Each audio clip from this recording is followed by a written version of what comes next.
जंगल में कालू नाम का कंजूस कौवा रहता था। कालू कौवा बहुत ही ज्यादा कंजूस था। वो 1 रुपया भी खर्च करने नहीं मांगता था। यहाँ तक कि वो सुबह में चाय नहीं पीता था, बल्कि चाय के बदले में पानी ही पीकर रह जाता था। हर दिन मैं चाय की पैसे की बचत आराम से कर लेता हूँ। मैं तो बस पैसे की बचत ही बचत करता रहता हूँ। कालू कौवा की कंजूसी देखकर पूरे जंगल के पंछी उससे परेशान रहते थे। एक दिन कालू कौवा जब घर के बाहर आता है तो वो देखता है कि उसका पड़ोसी बंटी कबूतर जोर जोर से अखबार पढ़ रहा होता है। उसे देखकर कालू कौवा खुश हो जाता है और कहता है, वाह भाई वाह, आज तो मुफ्त में समाचार सुनने को मिल जा रहा है। आज तो मेरे पैसे बच जाएंगे, मुझे अखबार नहीं खरीदना पड़ेगा। और तो और बाहर ठंडी हवा खाकर अखबार सुनने का मजा ही कुछ और है। ऐसा कहकर कालू कौवा एक डाल पर बैठ जाता है और मौसम का आनंद लेने लगता है। कालू कौवा के बगीचे में एक आम का पेड़ था। उसमें एक आम उग चुका था। कालू कौवा की नजर अचानक उस आम पर जाती है तो कालू कौवा उड़ता हुआ उस आम के पेड़ के पास चला जाता है और उस आम को देखकर कालू कौवा कहता है, अरे भाई, इस आम को तो आज से पहले मैंने नहीं देखा। ये तो बहुत ज्यादा स्वादिष्ट और मीठा दिखाई दे रहा है, लेकिन इसे तोड़ने का दिल मेरा नहीं कर रहा है। मैं इसे बाद में तोड़ूंगा। फिर कालू कौवा अगले दिन उसी आम के पास आता है तो वो देखता है कि वो बहुत बड़ा हो गया है।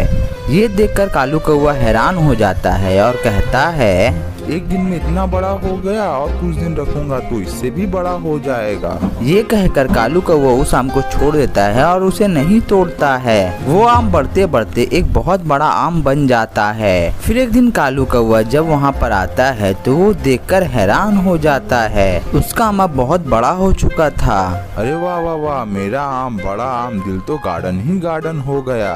पड़ोस में ही सोनी चिड़िया और पिंकी चिड़िया 2 बहनें रहा करती थी। ये दोनों बहुत ही ज्यादा बदमाश थी। जब उन दोनों की नजर कालू कौवे के आम पर गई तो, अरे पिंकी, देख तो सही, ये आम कितना ज्यादा बड़ा हो चुका है। हाँ सोनी, तुमने ठीक कहा। तो क्या इरादा है, हम दोनों इसे मिलकर तोड़ लेंगे। फिर दोनों बहनें मिलकर प्लान बनाती है कि कालू कौवा जब रात में सो रहा होगा तो उसके बगीचे में जाकर ये दोनों आम को तोड़ लेगी। फिर दोनों बहनें प्लान के हिसाब से रात में आम के पेड़ के पास में चली जाती है। वो दोनों जब आम को तोड़ने जा रही होती है तो कालू कौवा उन दोनों को देख लेता है। अरे रे बदमाश चिड़िया, तुम दोनों को मेरा ही पेड़ मिला, चल भाग यहाँ से।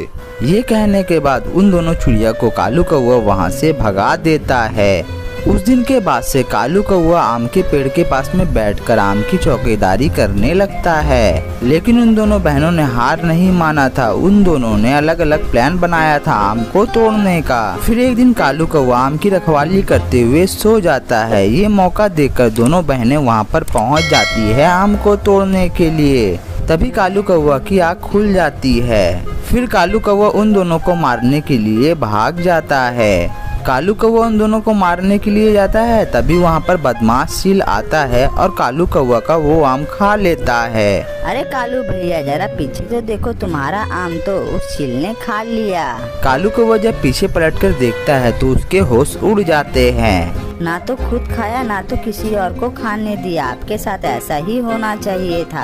आप जितनी कंजूसी करते हो, आपके साथ ऐसा ठीक हुआ है। देख लिया अपनी कंजूसी का नतीजा। चल पिंकी, अब हम लोग यहाँ से चलते हैं। ये कहने के बाद दोनों बहनें वहाँ से चली जाती है और कालू कौवा अपना सर पकड़कर वहीं बैठ जाता है और अपनी कंजूसी पर बहुत ज्यादा पछताता है और उस दिन से कंजूसी छोड़ देता है। और ये सुंदर सी कहानी यहीं पर समाप्त हो जाती है। ये कहानी से हमें ये सीख मिलती है कि हमें कंजूसी नहीं करना चाहिए।